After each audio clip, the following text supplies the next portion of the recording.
Hello and welcome everyone to our next episode of Nintendo Red Cube, coming live to you here from Gamescom in Cologne, Germany. It's good to have you guys with us, but it's also pretty good to have you guys with me. So welcome to Chris from Nintendo of Europe. Hello. As well as Filippo from Nintendo of Hello Europe. everyone. Hey guys, are you excited? Yes, very Because I excited. am. Very excited, yes. Okay, should we tell them what we are going to see right now?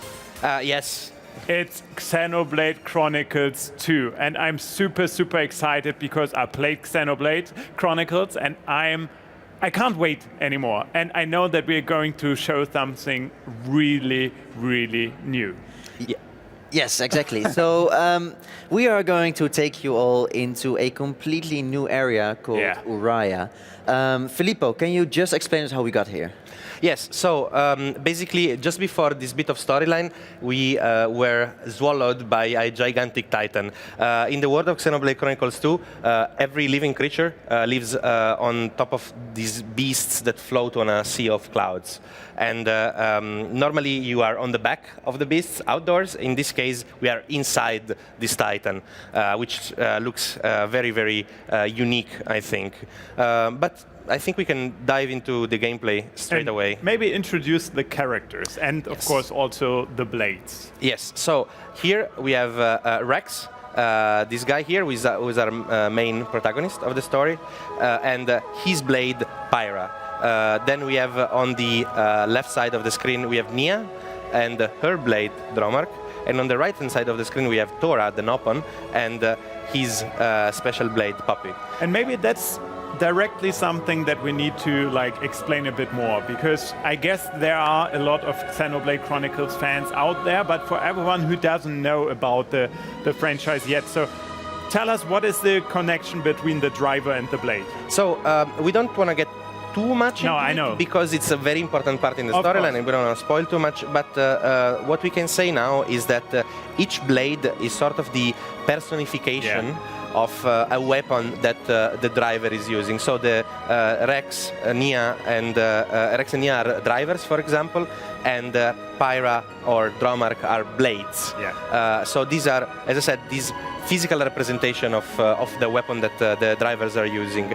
They are not human beings, they are different kind of creatures, and the relationship between these two different species of beings plays a central role in the storyline. And that's what I wanted to hear. Thank you for that. Okay.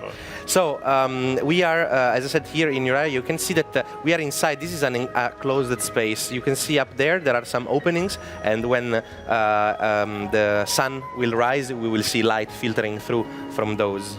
Yeah, and you can already hear from the music that it's a very different feel to what we showed during E3, Gormoth, which was an open outside area, really a big space that you could see around. And here it is very much an enclosed space. The music reflects it. The mood is a bit darker, but it's very melancholic. Yeah. Yes. And this area just is so vastly different, but also very beautiful. Yes. So over the course of this hour of gameplay, we're going to focus specifically on gameplay, because the battle system has changed a lot compared to previous Xenoblade Chronicles games. It's much more streamlined. Everything is at the touch of a single button. Everything is either on the right, on the left Joy-Con, just one button away. But we have really a lot to go through. So I'll get right away into the battle. For this first battle, I would ask the viewers to focus on the lower right corner of the UI. And here we see all of my abilities, one of which is already charged, the other two are not active. I will approach the enemy and I will start attacking automatically, and you will see that the arts will start charging every time I swing my sword. Go for it. Yeah, so at first sight there may not be so much change compared to how previous Xenoblade games worked, in the sense that you have an auto-attack pattern, you can walk around to position yourself better for an enemy, and you can attack with the different arts of a character, like what Filippo just described is shown in the bottom right corner. Exactly, so each time I auto-attack, you'll see the white damage, and I attack in cycles of 3. So Rex will swing his sword 3 times and doing an increased damage with each swing. If I press one of the button on the Joy-Con, so you see those 3 arts that I have on the lower right, anchor shot, sword bash. Yeah, and double spinning edge. Exactly. They're simply the X, Y, and B button on my right Joy-Con. So I press and I execute my art, and you see that then on the right corner where the A button would be, there's this Roman numeral 1. That's because auto attacks charge normal arts, and the normal arts that I'm using charge these special elemental arts, which I actually gonna show you now that these Piranhax aggroed us. So actually it's been reset, so I'll just charge it up again and show it to you again. Yeah, so basically you're using the normal arts to charge up the elemental art like what is now, and that's the heats that we're seeing. Exactly, so now I'm gonna press the A button, and if you actually look at Rex and Pyra, look at where the sword goes when I'm pressing the A button now. So Pyra uses the sword, I press the B button in time, and I apply an elemental effect to this Piranhax. Actually, his weakness is fire. We can see that where you see Prom Piranhax, there is a fire icon on the right.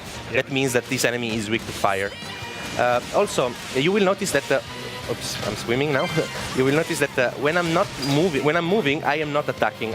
This is unlike previous Xenoblade Chronicles games in which you would auto-attack even when you were moving. Yeah. This is because positioning plays a much more plays a very big role in Xenoblade Chronicles 2. And what I find interesting about this is that positioning has always played an important role in Xenoblade games, because you have attacks like the sword bash that are stronger from the back, or double spinning edge, which is extra damage from the side. But in Xenoblade Chronicles 2, by having this system where when you move, you don't auto-attack, and when you stand still, you do increasing damage during auto-attacks. You constantly have to balance between being active or repositioning yourself to do more damage in the future. Yes.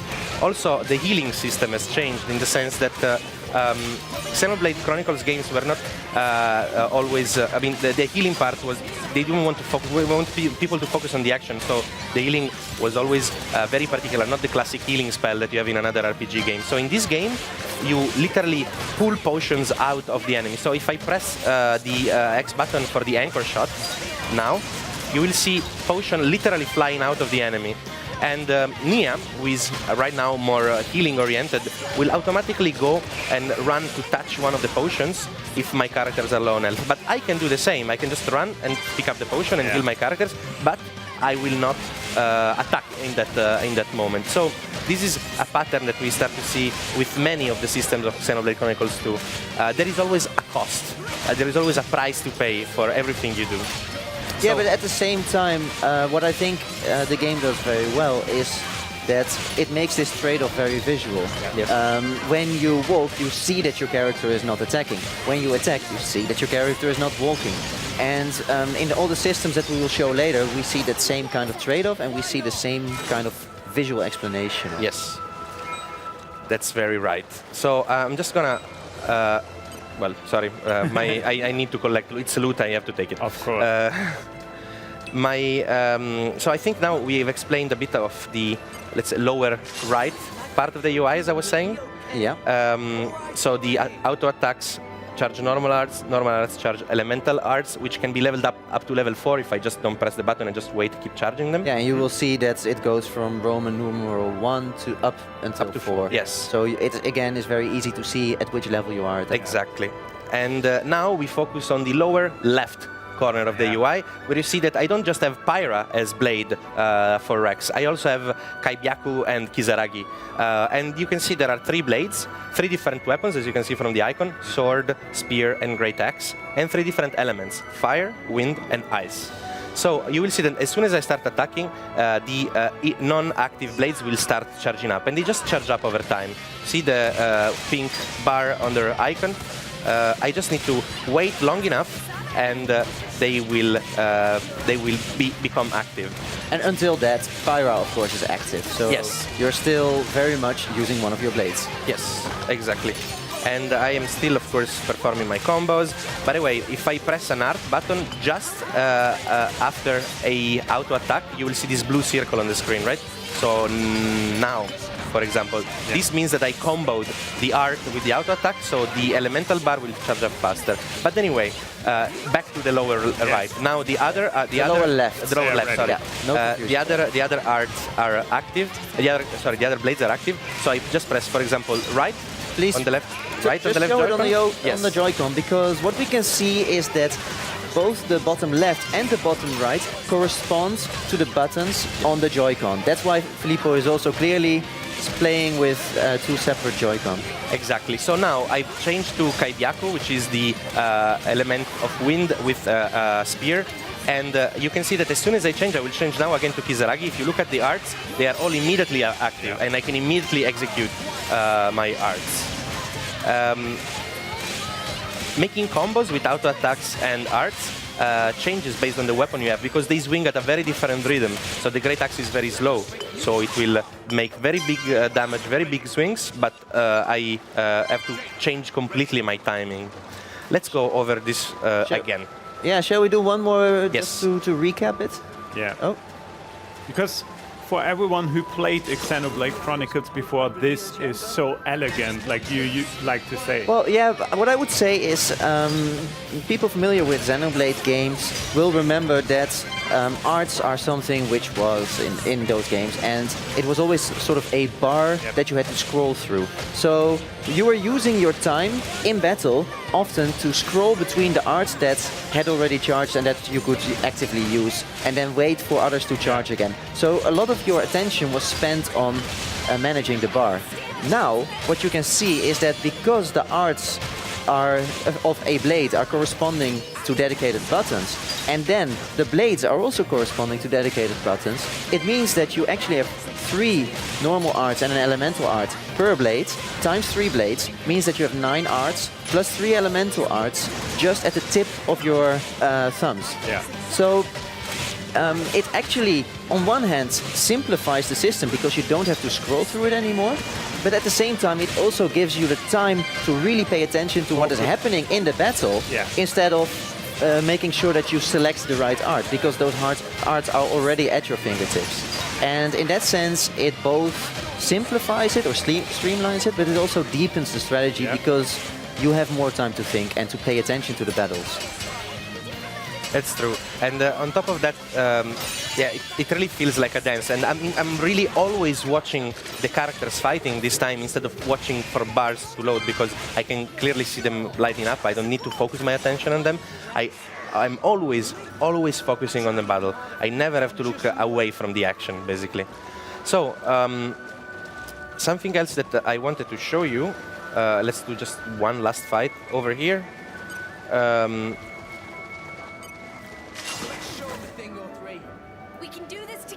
You might have seen already, while I was fighting before, there were there was not only my face down there when an elemental icon was attacked with heat, but sometimes also the portraits of Nia and the portraits of Tora would appear on the left and the right side of the screen.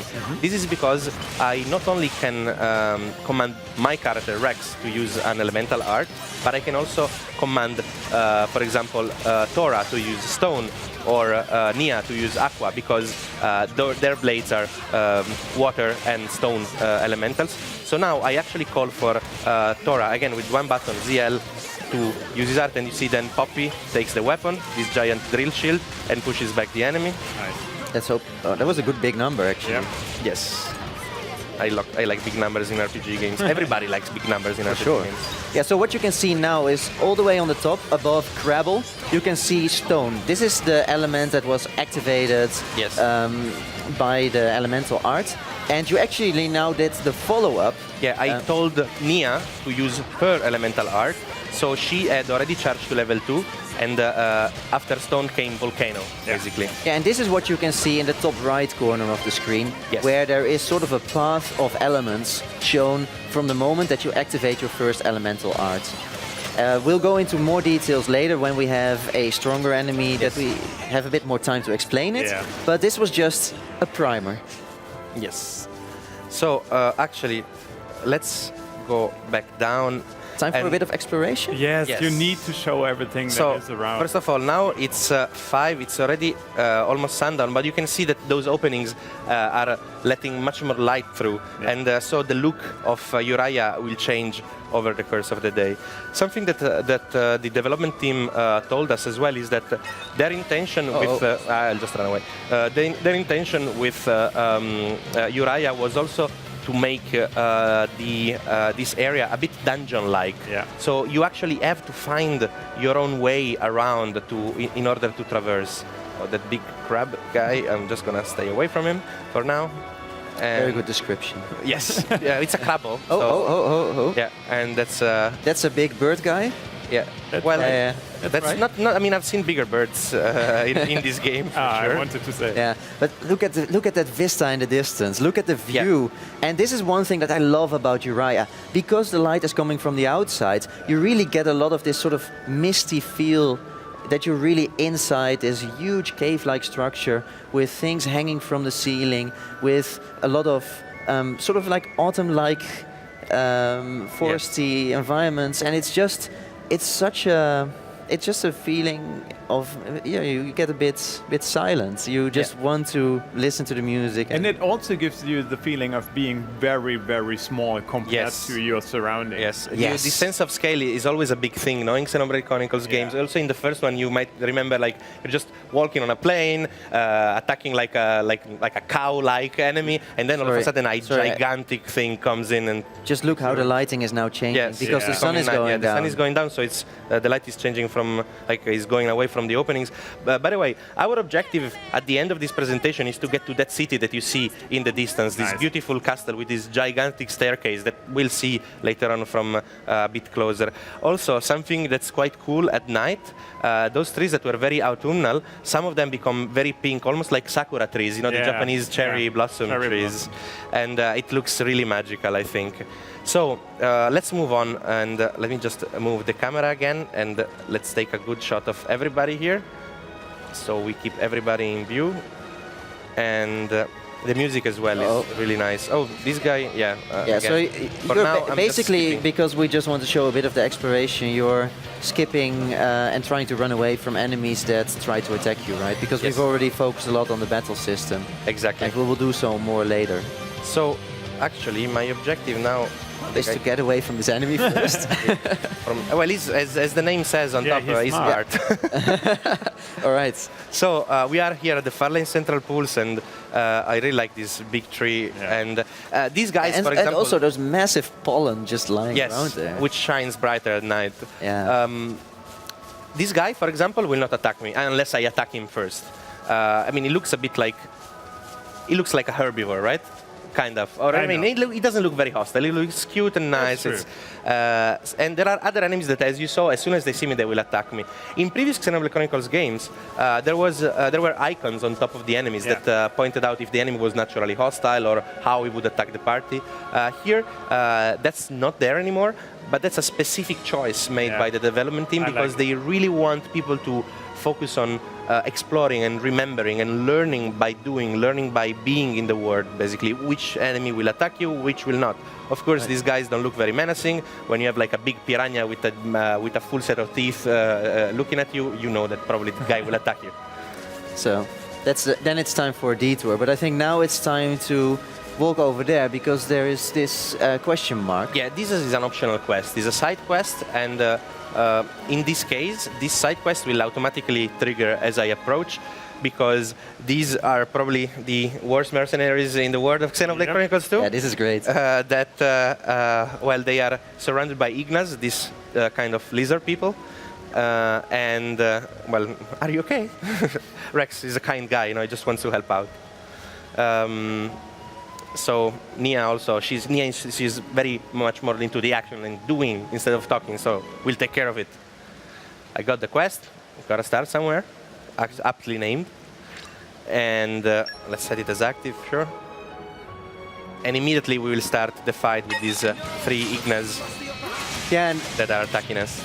And what you can see here is that two of the Ignas are attacking Rex, and you can see that with the two orange indicators, whereas one of them is attacking Tora. Yeah. And we want actually Tora to draw more attention because he has much higher health and also he's the tank of our party basically. And you see, I lost the aggression of this enemy. Everybody's on Tora now. At the moment, sometimes Nia does too much damage, so she gets the aggression of the enemies. But at the moment, Tora is configured as a tank. He's more prone to this role, tank meaning getting all the hits and letting other people do the damage, so the healer can focus on him. And what's interesting is that the roles of these characters, the fact that Nia is a bit more healing oriented and more damage oriented, and Tora is more tanking oriented right now, they of course depend on the aptitude of these characters, but more than anything, they depend on the blades that I have equipped to the character. So because different blades bring different arts, like we saw before, I could have equipped blades that are more tanking oriented, for example, and I could make Rex become the tank instead. Or I could equip blades that are more healing oriented, and I could help Nia with healing, for example. So you really have the freedom to customize each character and each playstyle really to suit your needs. Of course, really if you want. If you want, of course. Yeah. So let me go. What you can see again is auto attacks are charging the normal arts are charging the elemental arts, and then when we use the elements we can switch between different blades to get a good elemental combo going. And I was telling before that there is this system of trade-offs. No, you do something at a cost. Now, for example, I could start with a level 4 because I charge it up to the maximum level. So it will do a lot of damage. I will do it now, and I will get a nice scene as well with with Rex and Pyra attacking together, and hopefully a big number, of course. Of course. Well, I just destroyed him because he was almost dead, so the guy is gone now. So now we just complete the quest. That's another problem sorted out. There is obviously dialogue in the game. Some of the side quests, they are not voiced, but a lot of the game is voiced. Yeah. Basically, what happened, I'm just going to skip through the text a bit quickly for the sake of time, but what happened is that they are bodyguards. They were hired by an employer to protect him. They lost their client, basically, and now we have to find their client. So, as I said, really very poor mercenaries here. There's also always an element of humor. Of course, there are serious themes, serious topics, but also an element of humor always in Xenoblade games. So let me just get rid of this guy, because, I mean, he's already here. And he disturbed me while I was talking. Yeah, he was I'm not going to forgive him. And he was like, man, I think I need So maybe you can explain something about the break and topple system, Philippe. Yes. Because that's one of the things that we know from previous Xenoblade games, but which comes back in a more expanded way. Yeah. So break, topple are statuses of the enemy, like you see now. Basically, for break, you sort of damage their armor. So you have arts that put the enemy in break status for a very short time, and during that time you will do a little bit more damage. From break, if an enemy is in break, I can press anchor shot and have a topple effect. So the enemy will fall on the ground and will stop attacking and will get more damage. This was present also in previous Xenoblade Chronicles games. Now there are two new layers. After topple, I could launch, and I will try to do it now, actually. You can switch, yeah. So I have Kisaragi as power swipe, which launches. So launch has this effect where the enemy is on the air and starts rolling. And there is a fourth layer, which is smash. When the enemy is in the air and rolling, I can smash him down to the ground for increased damage. And one thing that I really loved about how you triggered this is that it actually shows what we have just been saying before. Because what you did was you used an art with Pyra to create the topple effect, and then you switch to a different blade and immediately use one of their arts because to create a launch effect. Charged. So it's at the tip of two buttons instead of having the whole bar that you have to cycle through. So it shows how immediate this system is and how you use it for your convenience, but at the same time you use it to go one layer deeper than before. Yes. Actually, I'm just going to keep running, but I often had the problem in Xenoblade Chronicles 1 where an enemy was in break status, and I wanted to put him in topple status. But by the time I reached the art palette, by the time I moved through the art palette and reached that part, the break effect was already gone, or the topple effect was already gone. So let me just go out of the combat here for a moment, or not. This guy is ranged. He has a bow and arrow, so that's a little bit further. He's very persistent. Yeah, he really doesn't like me. Wow. He still has you marked? Yes. Well, maybe you can walk a little bit beyond. I mean, I think we might be back there at some point. No, he's on the other side of the lake. Just walk away. Yeah. So. Okay. Finally. Well, at least it gives us again another beautiful view. Yes. Of Araya. So, again, we start to see more this giant staircase and the city. The city is called Fonsamima, and that's where we want to go. But first, I said before, the developer told us that this area has a bit of a dungeon-like element. Yeah. So I already triggered some of these events in order not to show story cutscene that would spoil people. So the very first time that I got to this lake, that gate in the distance was closed. And the level of this lake was much higher. This waterfall was not a waterfall. It was actually blocked by some logs. What I did was a skill check. So my blades have certain skills that are innate abilities that they have. For example, Pyra has fire mastery, because obviously she's a fire elemental in a way. And I used this fire mastery to break that log that was over there, making the waterfall, creating that waterfall, making the level of the lake go down, and therefore allowing me to open that gate. And as I said, like really learning how to traverse in Araya is really important as well. Well, and this again is one of those beautiful things, right? That's what it shows is it really retains the core of what makes previous Xenoblade games. You have a huge element of exploration, and you have a very deep combat and customization system. Yes. And what we've shown now is, of course, on the one side, how this combat system is more streamlined but also deepened. And on the other side, we're now also showing how the exploration is still very much there and also expanded on in a few subtle ways. Yes. I mean, also, jumping and reaching a place that at the beginning seems impossible, some elements of light platforming are all elements that we've seen in previous Xenoblade Chronicles games and definitely play a role here as well. I will try now to find a pretty interesting fight. I hope I have to find a place where I want to drop down. And yeah, you probably want to find a bit of water then. yeah, let me see. This is kind of risky, but I think it's going to be good. Yeah. Yes. Okay. Well aimed. Good. So I want to fight a big, unique monster that has lots of HP and will allow us to go through other systems as well of the gameplay. Because really it's layer upon layer upon layer of system. Oops. Yeah, and that's basically what we're doing now, right? We're trying to... Oh.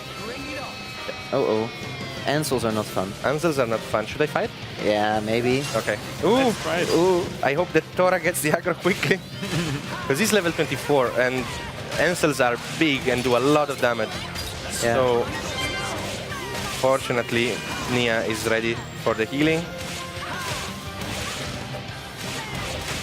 Yeah, maybe we want to get a potion over there in the distance. Nia will get it automatically if my characters are low on health. I don't need to get it myself. Ah, she's so nice. Yes.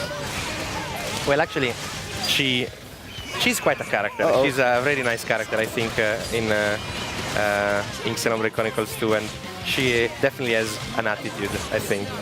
So, we could talk a bit about elemental combos and how to use them together, right? Yeah. So now, you see both, all of my characters have an elemental art available. Start with stone? Yes, let's start with stone with Tora. And now, please focus on the top right corner of the screen. You see that this thing that appears up there, it's sort of like a path. I executed a level 1 stone art. Now I will execute Volcano with Nia, which is a level 2 fire art, and I will go up this path.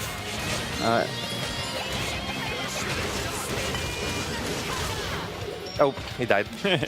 But we're going to see it with the next enemy. Yes, exactly. We're on our way to the enemy that will really allow us to go in depth about that, because it's a very strong enemy. I think you have to probably go... No. I cannot go up from there. I have to go around. Well, then let's just explore a little bit more, right? Yes. Oh, this is a Brog, which is those gigantic poisonous toads. Yeah, that you have a bit of found. a feud with them, right? Yeah, I don't Historically, particularly like them because they apply a lot of very nasty effects on the characters. This that looks like a beautiful flower is actually a gigantic carnivorous plant that will pop out from the ground and try to eat us. So let's move away from that too. So there's enough hazards around. Yes. And we're actually have to find the right place to jump from. Excellent. And we're There's Ragi again. Yeah. So let me try to go back up. Sorry for the repetition. To be honest, I mean, we haven't seen this area before, so I don't think it's such a bad thing to see some more of it. Yeah. Yes. And this again is also one of those things in Xenoblade, right? That in Xenoblade Chronicles 2, these areas, they are massive. So that means that finding your way through involves revisiting and re-exploring certain parts of the environment and really trying to see the clever paths through so that you don't get attacked by enemies all the time, like what is happening now. It's okay. You can dive into the water now. Yeah. So I did a mistake before in jumping in the water. I should have simply gone for another route, actually. But we'll get there. We'll get there. And another thing that we're going to see as well is that, of course, the enemies are going to use different abilities as well, and it's not just about like using your own abilities to damage them, but also to like avoid their abilities. Exactly. So there are some certain characters that really sometimes do massive damage, and you want to definitely stop them from executing certain some of their abilities.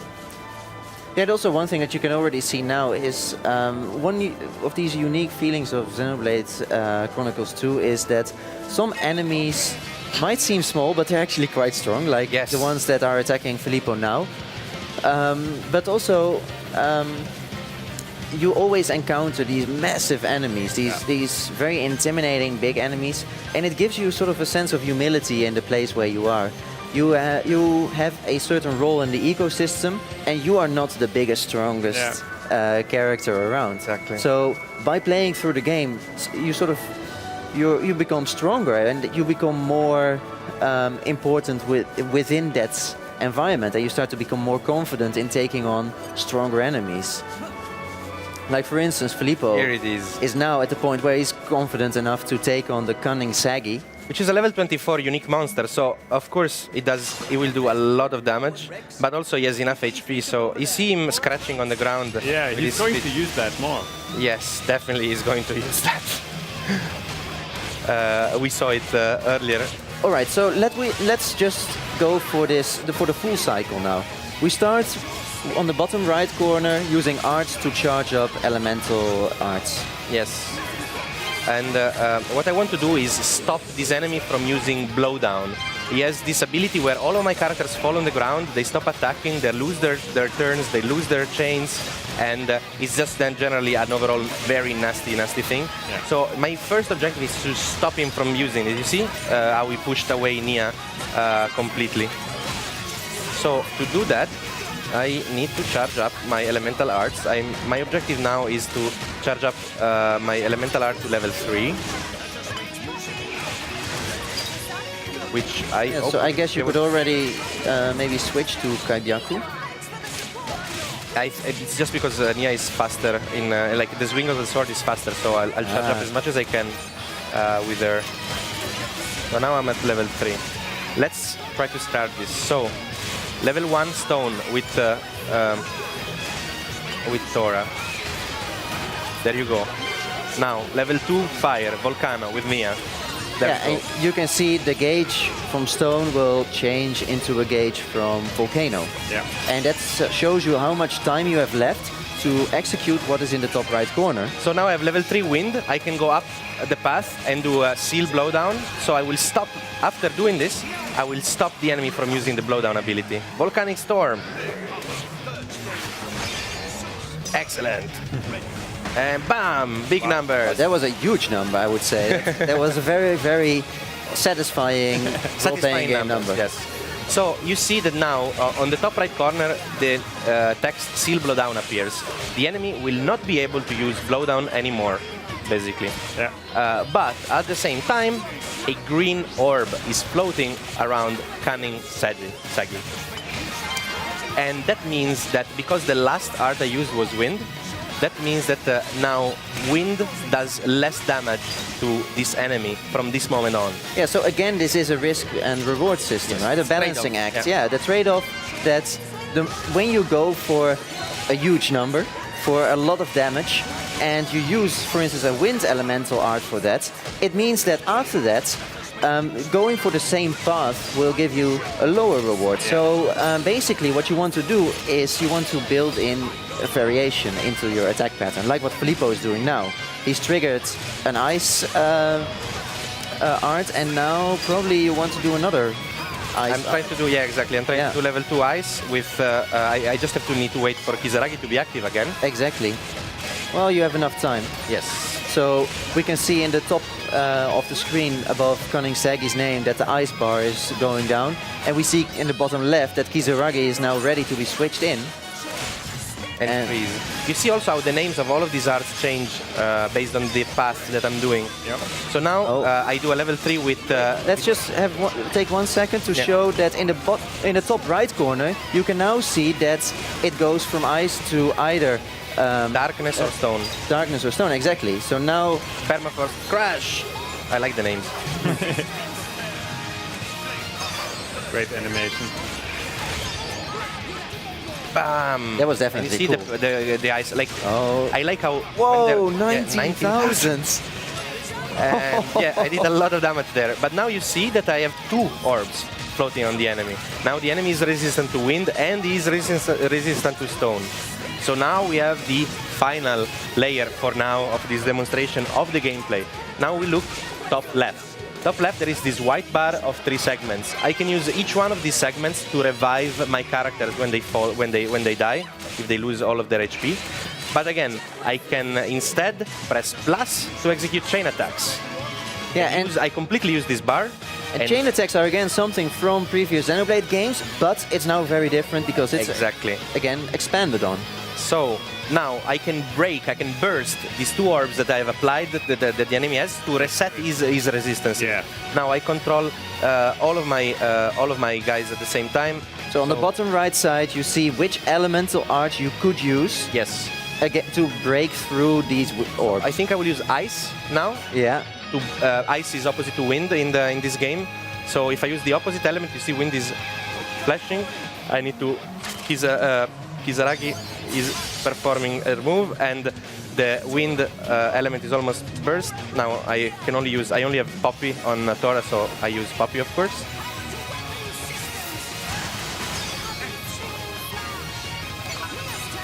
And I use now fire. Yeah, it doesn't matter so much. Yeah, it doesn't matter so much at this point.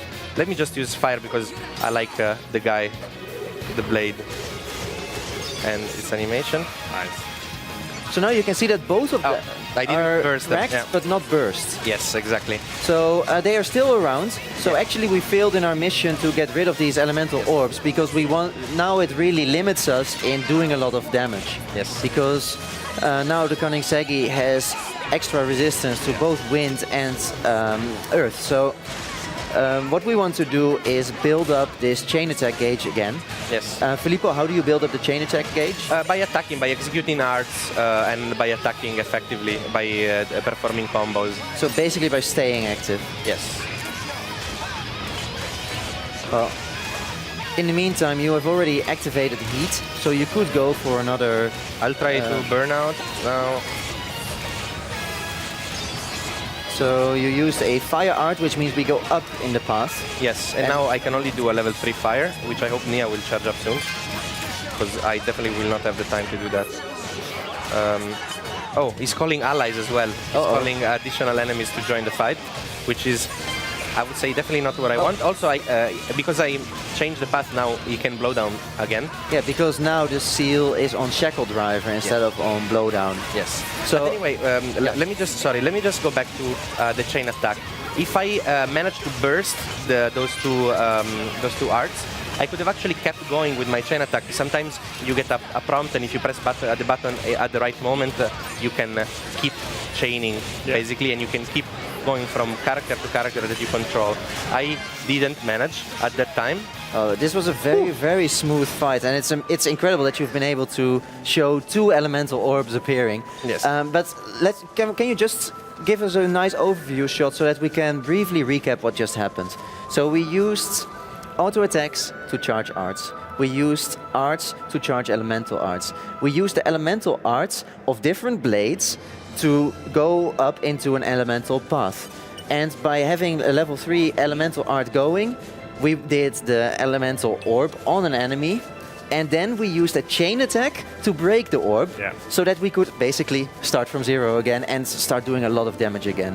So you can really see how all these systems tie into each other, but because they're all made visual and they're all at the tip of a finger, it means that it becomes very easy to understand how you trigger all of this. It really is a path. It's sort of, you're going up one step towards the ladder of awesomeness. Yeah, and it also feels like, well said, it also feels like, even for my friends who will be joining me when I will play it, it will be easier for them to understand what I do. Like, I remember back in the days when I was playing Xenoblade Chronicles, they were like struggling to follow what I was doing, actually. And this time it's much clearer.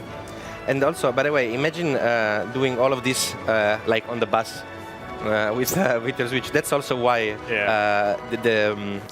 you might seem the UI is quite big, because you also have to be able to play it comfortably in portable mode. Exactly, and I mean, just imagine having this massive game in your fingertips when you're sitting on the bus or in the train or in a plane. It's really, it will give you so many beautiful moments, and you also have all those moments that you can spend with it. Yeah. By the way, here we see something quite interesting. These are drivers themselves with their own blades, and that guy level 25 is a unique one that will kill me in about 3 hits, so I'm not gonna start this fight. But what I wanted to say is just that, see, we have 3 blades and 3 drivers, and they can do everything that I can do. So even though they're not gigantic monsters, they are really scary and really dangerous. Yeah, so basically in this world you are not the only ones who have this connection between drivers and blades. No, it's a common thing. It's not common. I mean, of course, drivers are rare people that have this ability, but you find not just you find many other people, again, entire armies of them. This staircase, it's just so impressive, right? Yeah, so you see, I couldn't have gone up from the staircase because it actually dives deeper into the underground, and the edges are too high, I cannot jump on that. But I just want to show you. Wow. Just we are much closer now to the city. Because from where did we come?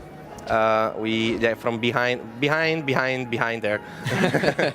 And actually, there's one guy that I can show you, if you can see that gigantic sea snake next to the tree. Yeah, he's just chilling above his water there. And just like in other Xenoblade Chronicles game, if I dive down there, all of the enemies will not be around my level, 20, 21, 19, 25. No, they will be, what did you see? 70? Yeah, exactly. Like from 35 to 70 something. Yeah, for now we stay here. But this is also an element typical of Xenoblade Chronicles games, that it is a living environment with its own fauna and flora, with its own ecosystem. Well, and because of that, it's also an environment that tells a lot of stories simply by being there. Yes. Because these enemies, like what you were saying, we had this special enemy which is extra strong and which was sort of like digging at the tree. So immediately, also one of the things you wonder is, why is it digging with its claws at the tree? Well, we didn't show it, but there was actually also something to find there. Yes, there were actually there was a collection point with a skill check where I needed to have the proper blades equipped to be able to dig something from there. You're right. So now, of course, for the viewers at home, it looks pretty dark now, the image, because we are in an enclosed space. It's night. The light is not filtering from the openings on the Titan. but it's really to create this moody atmosphere. You see, like this would be the big opening that filters, that has lots of light. Yeah, it would be completely bright during the day, and it dims off during the night. And what I personally like about it is that for me it also gives this feeling that not only are we inside a living environment, but also this Titan itself is traveling. Absolutely. Also, yes, he's moving, and you know, the sea of clouds on which all of these creatures are floating has tides that change. They go higher and they go lower, so you could really actually have different parts of an area that become explorable. And here we actually see, yeah. So I was waiting for you to show it. It's so beautiful. This big organic sort of vehicle is itself a Titan, a smaller one.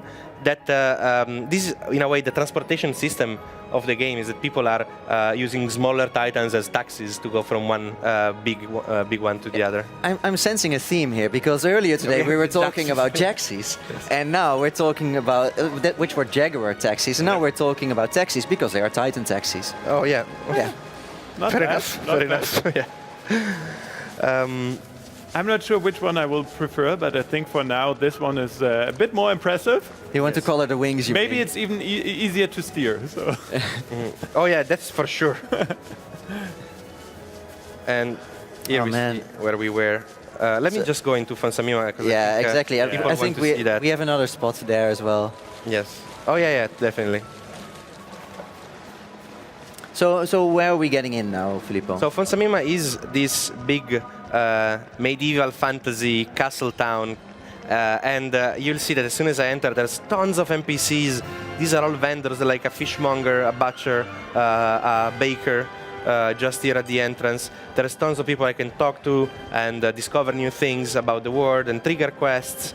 There's vendors of accessories for my characters, and I think... And this is a layer of the game that we're not really going to touch today, because we focus so much on the battle system. But look how big this city is. I mean, I have actually never even been here before. I just discovered the staircase. Maybe I shouldn't have. Maybe I don't know. We'll see. It's a back alley, so let's avoid it for now. Exactly.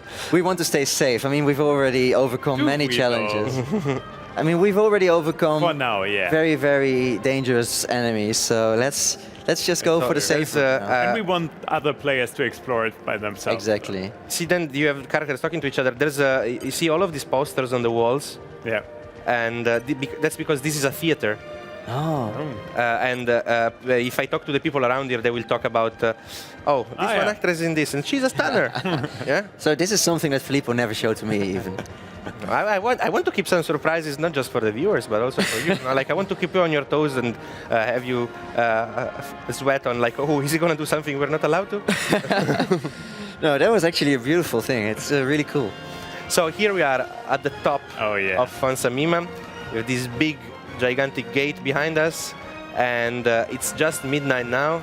So, the version is, by the way, it's not finished, obviously, the game. It's still being developed by our developers in Japan, by Monolith Studios, and they're working hard to get it done in time, and it's shaping up beautifully. Yes. I mean, I was so excited that we were able to show Uraya, because it is such a different feel than what we've shown so far with Gormoth, and at the same time it allowed us, and mainly Filippo of course, to go into this detail of the layered combat system. Yes.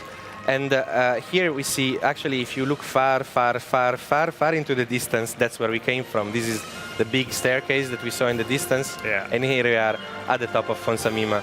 And you see how also this castle town has been built considering the structure of the world. Like, it's been built on the Titan. On the Titan, yeah. And in a way, living creatures on the Titan respect where they live, and they try to work with, let's say, the geography and the landscape of the Titan. I think so let's actually line up our cast. Yeah, for a final group picture, you mean? Yes. Yeah. Exactly. Okay, I'm aligning. Yeah. There we are. They fit in my frame. And here we have our current party members: Rex and Pyra, Nia and Dromark, Tora and Poppy, which will be I've surely my companions for hundreds of hours when the game finally releases at the end of the year in winter. And I'm of so 2017. excited, not just to play this on TV, but mainly also to be able to take it anywhere so that I can really sink in all those hours and explore Uraya, Gormoth, and many more places. Yeah, Definitely. It really breaks my heart. I think I will miss these guys a lot, but it's not that long anymore. I think we just have to wait a little bit. Yes. And then we are finally able to get our hands on Xenoblade Chronicles 2. So thank you very much, guys, for welcome. showing us around. It was the a pleasure. world. It's always a And pleasure. Especially Very much a pleasure. the new area, Yes. Uraya. It's so great. Yes, it's I so great. can't wait for it. So thank you very much to you guys. Yeah. Obviously, also thank you very much to everyone here at Gamescom attending our demonstration, and thank you very much to you guys at home tuning in through the live stream. We're going to be back later on that day, and I hope you guys will still be with us. So stay tuned for more and tune in again. See you later.